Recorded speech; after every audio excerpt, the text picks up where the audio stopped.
Good day, viewers. I am Jinson Aliwalas together with my groupmates Guillermo Casancinan and John Michael Gallaran. Since the subject of our discussion today is sexual harassment, let's define it first. Sexual harassment. Sexual harassment is any unwanted sexual behavior that makes someone feel upset, scared, offended, or humiliated, or is meant to make them feel that way. Sexual harassment is also a type of sexual violence, the phrase we use to describe any sexual activity or act that happened without consent. Other types of sexual violence include rape and sexual assault. Victims and survivors of sexual harassment are often told that they are being unreasonable or too sensitive. But sexual harassment is never funny and should not be happening.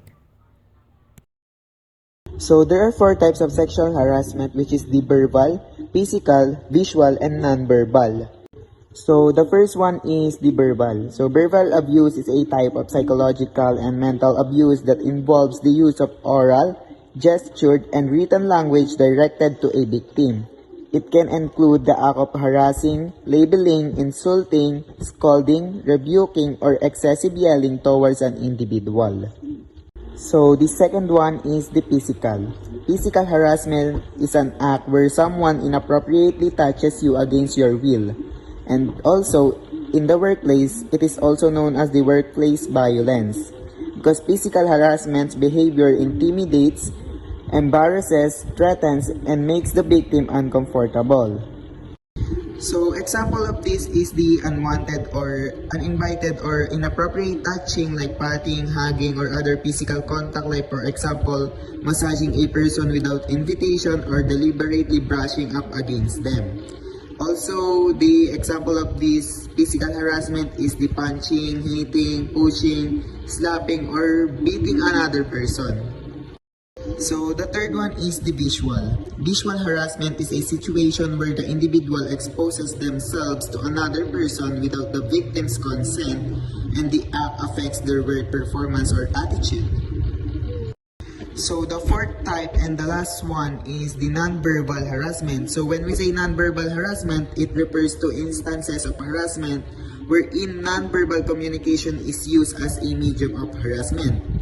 So in the workplace or our daily life, one can face several types of harassment.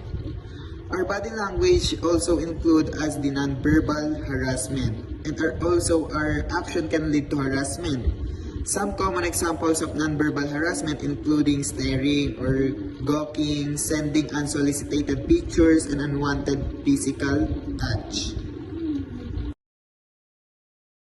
So as you can see, this situation of teacher and student also shows an example of sexual harassment because the teacher who have the authority is taking advantage the needs of the student.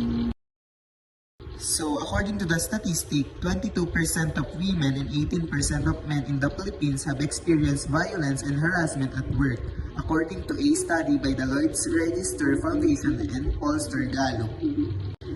Also, addition to that, many of the victims, which is 47% among women and 60% among men, did not report the incident of sexual harassment because of the fear of repercussions and the belief that nothing would come of it.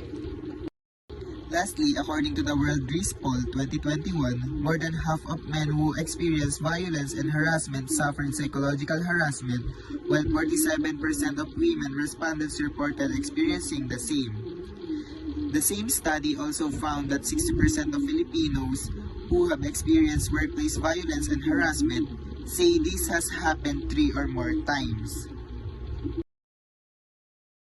So what is the Anti-Sexual Harassment Act of 1995? Republic Act number 7877.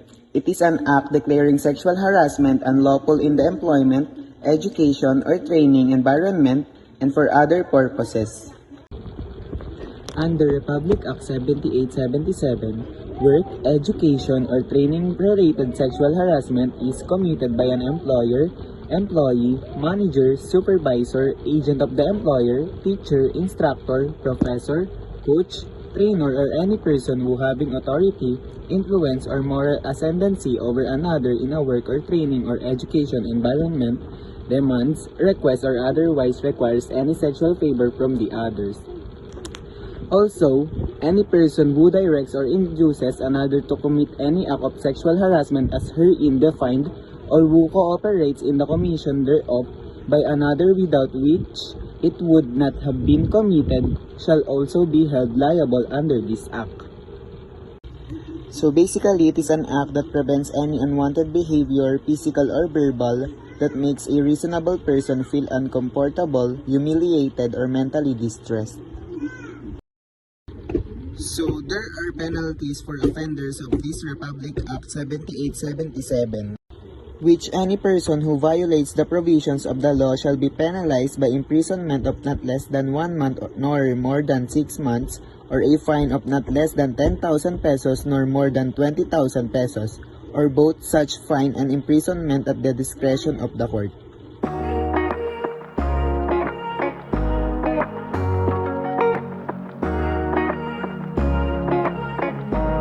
Ben